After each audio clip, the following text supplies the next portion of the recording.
Salam sejahtera untuk kita semua. Saya Berliani Dasuha, peserta latihan dasar CPNS tahun 2021, Angkatan 6, Kelompok 4. Pengampu materi dibawakan oleh Ibu Nur Mayana Siregar SEMSI, penyelenggara BPSDM Provinsi Sumatera Utara, bekerja sama dengan LPP Agro Nusantara Wilayah Medan.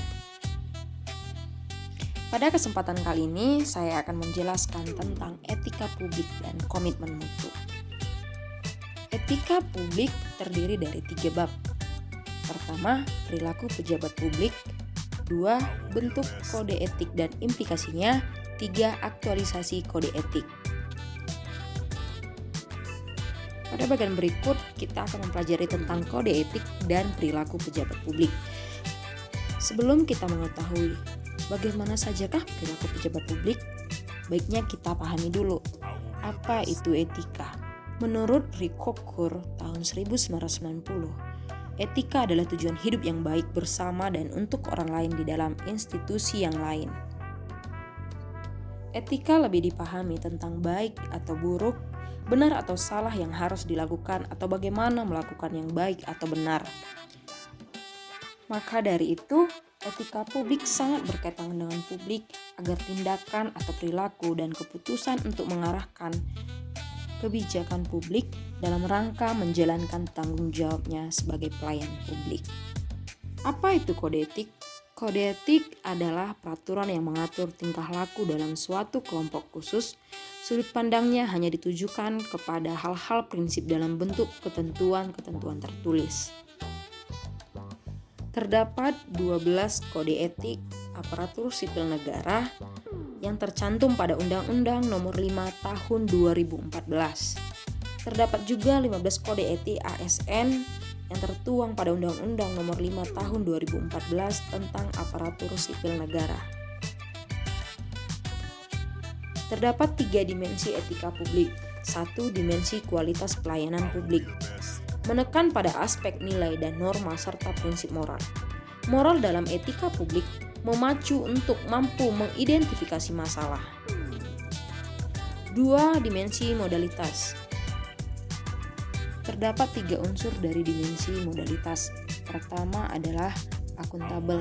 Yang dimaksud dengan akuntabel adalah pemerintah harus bertanggung jawab secara moral, hukum, dan politik atas kebijakan dan tindakan-tindakannya kepada rakyat.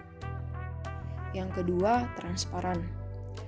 Yang dimaksud dengan transparan adalah pemerintah harus bisa mempertanggungjawabkan apa yang telah dilakukan dengan memberikan informasi yang relevan atau laporan terbuka terhadap pihak luar atau organisasi mandiri.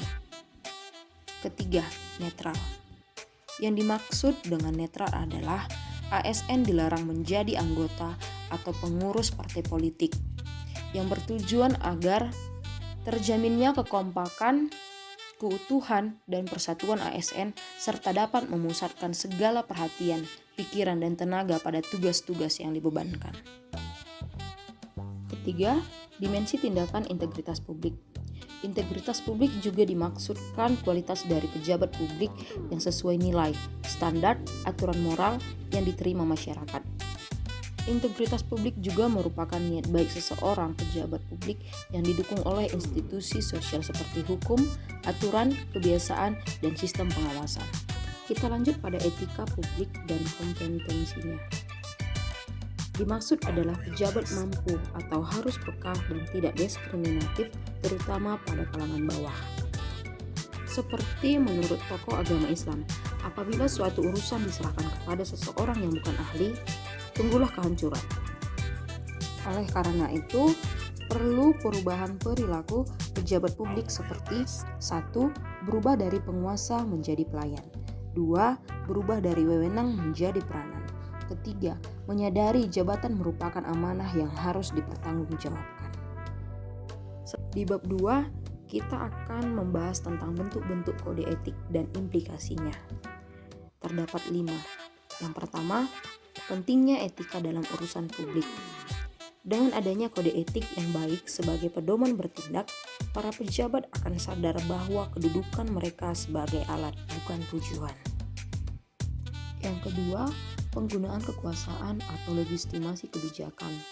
Ada 3 tingkat dimulai dari tingkat legitimasi kekuasaan, legitimasi sosial, dan legitimasi etis. Ketiga, konflik kepentingan, yang diartikan dengan kekuasaan harus sejalan dengan norma etika agar tidak tercampurnya kepentingan pribadi dengan kepentingan organisasi. Selanjutnya, jika konflik kepentingan itu terjadi akan mengakibatkan 1. Penyalahgunaan kekuasaan, 2. Pengerahan sumber daya publik yang kurang optimal, 3. Peningkatan kesejahteraan rakyat terabaikan. Ada banyak pengaruh buruk yang ditimbulkan dari konflik kepentingan seperti aji mumpung, suap, penyalahgunaan pengaruh pribadi, pemanfaatan fasilitas untuk kepentingan pribadi, pemanfaatan informasi rahasia, serta loyalitas ganda. Maka dari itu, ada hal-hal yang harus kita hindari seperti tidak ikut serta dalam transaksi bisnis pribadi untuk keuntungan pribadi mengatasnamakan jabatan kedinasan. Tidak menerima suap dari pihak swasta. Tidak membicarakan peluang-peluang kerja di luar instansi pada saat jam tugas sebagai pejabat pemerintah. Tidak membocorkan rahasia kepada pihak-pihak yang tidak berhak, serta tidak terlalu erat berurusan dengan orang-orang di luar instansi dalam menjalankan bisnis pokok. Terdapat 6 sumber-sumber kode etik aparatur sipil negara, yaitu 1. Peraturan Pemerintah Nomor 11 Tahun 1959 tentang Sumpah Jabatan Pegawai Negeri Sipil dan Anggota Angkatan Perang. 2. Peraturan Pemerintah Nomor 21 Tahun 1975 tentang Sumpah atau Janji PNS. 3. Peraturan Pemerintah Nomor 30 Tahun 1980 tentang Peraturan Disiplin PNS. 4. Peraturan Pemerintah Nomor 42 Tahun 2004 tentang Pembinaan Jiwa Korps dan Kode Etik PNS. 5. Peraturan Pemerintah Nomor 53 Tahun 2010 tentang Disiplin Pegawai Negeri Sipil. 6. Undang-Undang Nomor 5 Tahun 2014 tentang Aparatur Sipil Negara atau ASN. Aplikasi kode etik dapat dilihat dari bagian tersebut. Jika seseorang ASN kurang atau tidak mengetahui norma, dapat mengakibatkan melakukan tindakan penyimpangan. Dan jika ada ASN yang melakukan penyimpangan, maka ASN tersebut perlu diperingatkan melalui sosialisasi sumber-sumber kode etik, lalu dilakukan pelatihan kepegawaian, hingga diskusi kasus nyata, hingga dia mengerti bagaimana norma-norma yang harus dijalankan sebagai ASN. Nah, dari pembahasan bab 2, diharapkan kita mengetahui pentingnya etika dan pentingnya menjalankan tugas sesuai kode etik pada saat pelayanan publik. Bab yang terakhir, bab 3, aktualisasi kode etik. Banyak contoh-contoh yang sudah terjadi pada ASN yang ketidaktahuan norma atau tidak menerapkan kode etik PNS. Ini adalah beberapa kasus-kasus yang pernah terjadi. Ini adalah beberapa kasus yang pernah terjadi di Indonesia yang dilakukan oleh pelayan publik. Kali ini saya akan membahas tentang komitmen mutu. Pada pembahasan kali ini tentang komitmen mutu ada 2 bab yang akan dibahas, yaitu 1. Efektivitas, efisiensi, inovatif, dan mutu penyelenggaraan pemerintahan. Akan terbagi menjadi 3 bab, yaitu konsep, nilai-nilai dasar orientasi mutu, dan pendekatan inovatif dalam penyelenggaraan pemerintahan. Dimulai dari konsep. Sebelum itu kita harus mengetahui apa itu efektivitas, efisiensi, dan inovatif. Efektivitas berasal dari suku kata efektif, yaitu melakukan sesuatu yang benar tepat sasaran. Efisiensi berasal dari suku kata efisien, yang berarti melakukan dengan benar. Sedangkan inovasi adalah pergeseran selera pasar, gaya hidup, yang kita harus beradaptasi terhadap perubahan tersebut. Lalu, mutu adalah kondisi di mana berkaitan dengan produk atau jasa, manusia, proses, dan lingkungan yang sesuai atau melebihi harapan. Pada umumnya ada beberapa instrumen yang digunakan untuk meningkatkan mutu seperti brainstorming, multivoting, flowchart, diagram, dan data collection.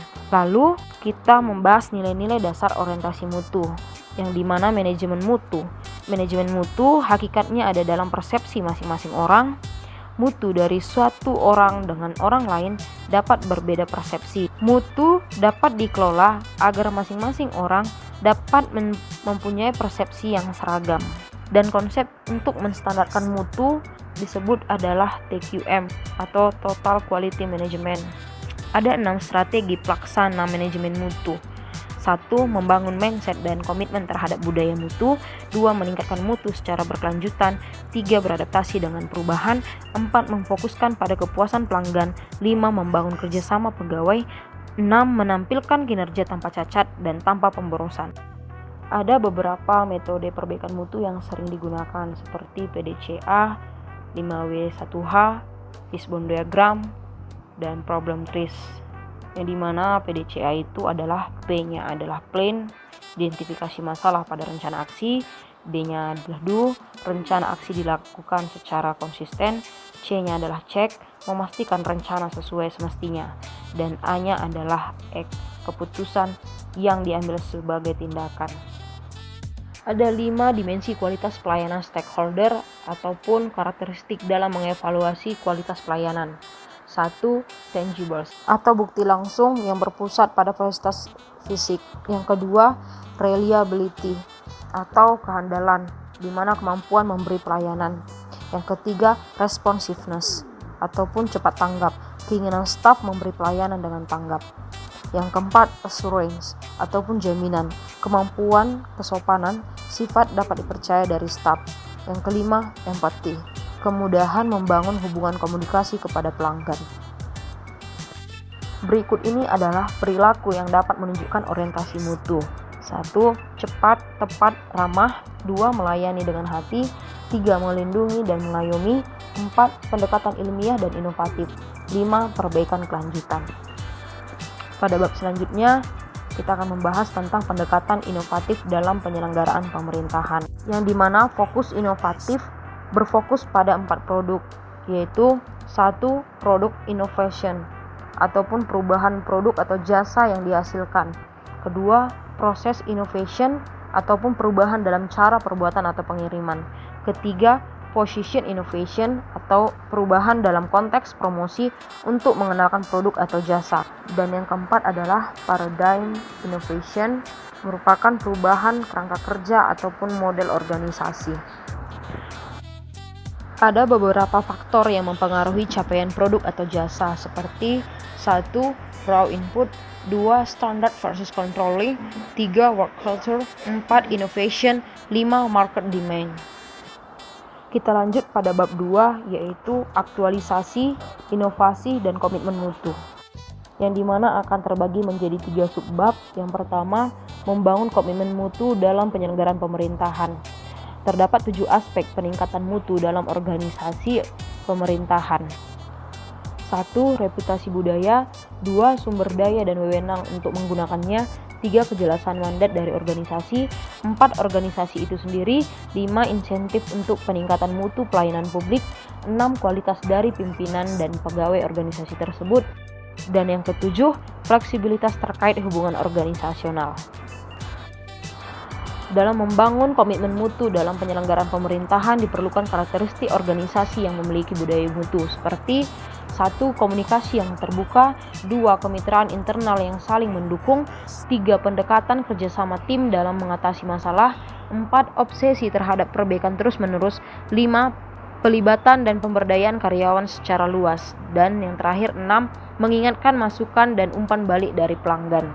Dalam menjalankan aktualisasi, inovasi, dan komitmen mutu diperlukan cara berpikir yang kreatif dan membangun komitmen, di mana berpikir kreatif itu ASN dapat melakukan kreativitas dalam hal pelayanan. ASN dapat melakukan teknik berpikir dengan kreatif dengan cara mengasah cara berpikir yang kreatif dalam rutinitas sehari-hari. Dengan cara berinovasi, yaitu seperti adanya penemuan, pengembangan, duplikasi, dan sintesis. Untuk menjalankan aktualisasi, inovasi, dan komitmen mutu, diperlukannya membangunkan komitmen seperti mengingat framework komitmen mutu ataupun mindset melayani, budaya kerja, pelayanan prima, dan tercapainya kebutuhan pelanggan. Di mana untuk membangun komitmen, ASN harus memiliki sifat yang seperti senantiasa merasa butuh untuk terus mengembangkan kemampuan, lalu bersifat dinamis dan berpikir kritis terhadap situasi yang berkembang, dan selalu menjadikan keterbatasan sebagai sarana untuk melakukan kreativitas dan inovasi. Sekian penjelasan dari saya. Semoga dapat bermanfaat bagi kita semua. Shalom, salam sehat.